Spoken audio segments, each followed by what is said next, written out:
Budget বলতে পারেন এটার একটা ভিশন আছে ভবিষ্যৎ। এই বাজেটটা কর্মসৃষ্টি করবে, প্রান্তিক চাষি থেকে শুরু করে, গ্রামীণ মানুষ থেকে শুরু করে, ঘরের মেয়েরা থেকে শুরু করে, আমার ছোট ছোট ভাই বোনেরা থেকে শুরু করে, সকলে যে 94টা স্কিম চলছে, শিক্ষার্থী থেকে শুরু করে সকলের জন্যই এমনভাবে তৈরি করা হয়েছে যাতে চিরকাল তারা যেন তাদের আর কারো কাছে হাত পাততে না হয়। বিশেষ করে এমএসএমই শিল্পে আমাদের প্রায় 1,30,00,000 লোক চাকরি করছে, অর্থাৎ চাকরিটা হয়েছে। এইভাবে এরা যে বলে বিজিবিএসের টাকা কি হলো, মোট আমাদের যতগুলো বিজিবিএস হয়েছে, যদি আমি সেটা আপনাদের কাছে পুরো বলি তাহলে আমরা আগের বিজিবিএসগুলো নিয়ে সব এবার একটা বাদ দিয়ে আমরা 19 লক্ষ কোটি টাকার মতো প্রজেক্ট পেয়েছিলাম। এই বাজেটে নারী সুরক্ষা, আরজি করের ঘটনা থেকে শিক্ষা নিয়ে নারী সুরক্ষার কথা নেই। লক্ষ্মী ভান্ডার যে ওদের মহিলাদের সামাজিক প্রকল্প, তার বরাদ্দ বৃদ্ধির কথা নেই। বাজেট চলাকালীন বাংলার মানুষের চাহিদা মতো কিছু না থাকলে শুধু ভাতা বাড়িয়ে হবে না। 500 টাকার ভাতা বাড়ানোর পরিকল্পনা করছেন, এখন এফেক্ট দেবেন না, উনি এফেক্ট ভোটের ঠিক আগে আগে দেবেন। বুধবার ঘোষিত রাজ্য বাজেট আগামীকে সুরক্ষিত করবে, কর্মসংস্থানে গতি আনবে। বাজেট শেষে বিধানসভায় সাংবাদিক বৈঠকে বড়সড় দাবি মুখ্যমন্ত্রীর। বিজিবিএস এর টাকা কোন খাতে ব্যয় তুলে ধরলেন তিনি। তরুণ যুবদের দিলেন কর্মসংস্থানের আশ্বাস। কিন্তু মুখ্যমন্ত্রী দাবি করলেও ওই বাজেটকে কার্যত অন্তঃসার শূন্য খোঁচা বিরোধী দলনেতা শুভেন্দু অধিকারের। নারী নিরাপত্তা, লক্ষ্মীর ভাণ্ডারের বরাদ্দ বৃদ্ধি নিয়ে নীরব কেন সরকার, প্রশ্ন বিরোধী দলনেতার।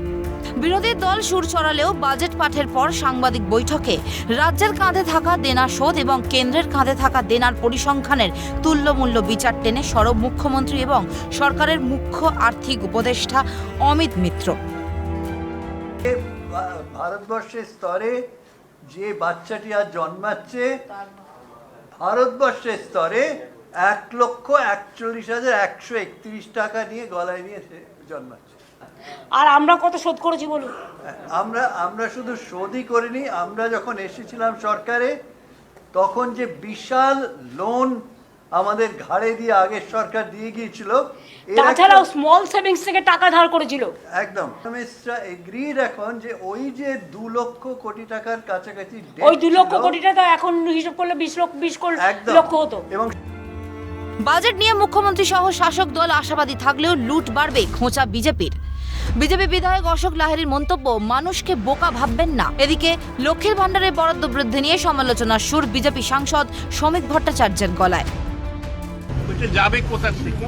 আমি তৃণমূলকে বলবো, আপনারা এসব প্রতিশ্রুতি দিচ্ছেন ধরা পড়ে। এই প্রতিশ্রুতি মানুষকে বোকা ভাববেন না। মানুষ বোঝে, মানুষ মনে রাখবে কি প্রতিশ্রুতি গাল ভরা দিয়েছে। এখন কেন্দ্রীয় সরকারের বাজেট হয়েছে সারা দেশের কথা মাথায় রেখে। মুখ্যমন্ত্রী সামনের বছরে নির্বাচন, সেটার জন্য কিছু জনমোহিনী প্রস্তাব তো তার থাকবেই। কিন্তু আসল বিষয়টা হলো এই জনমোহিনী প্রস্তাবকে বাস্তবায়িত করতে গেলে তৃণমূল স্তরে যারা নির্বাচিত জনপ্রতিনিধি আছে, যারা নোডাল এজেন্সি আছে, তাদের উপর নির্ভর করতে হবে। তো আরো লুট বাড়বে।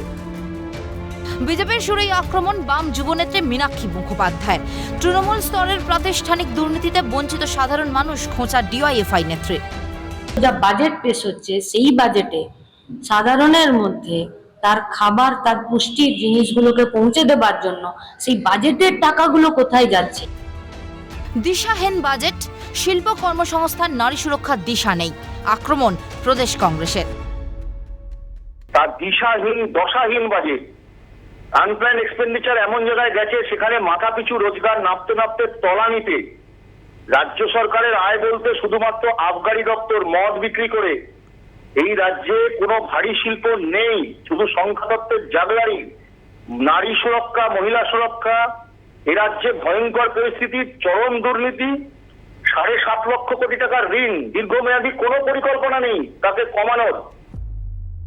অপ্রয়োজনীয় বাজেট, চমকের ঘোষণা, দাবি আইএসএফ বিধায়ক নওশাদ সিদ্দিকীর। দেখুন, যেটা দরকার, যেটা প্রয়োজন আছে, সে জায়গায় বাজেটটা ঠিকঠাক দাঁড় করতে পারেনি। শুধু এখানে এখানে এখানে একটু দিয়ে চমক দেওয়ার চেষ্টা হচ্ছে, আর কিছুই না। ক্যালকাটা নিউজ।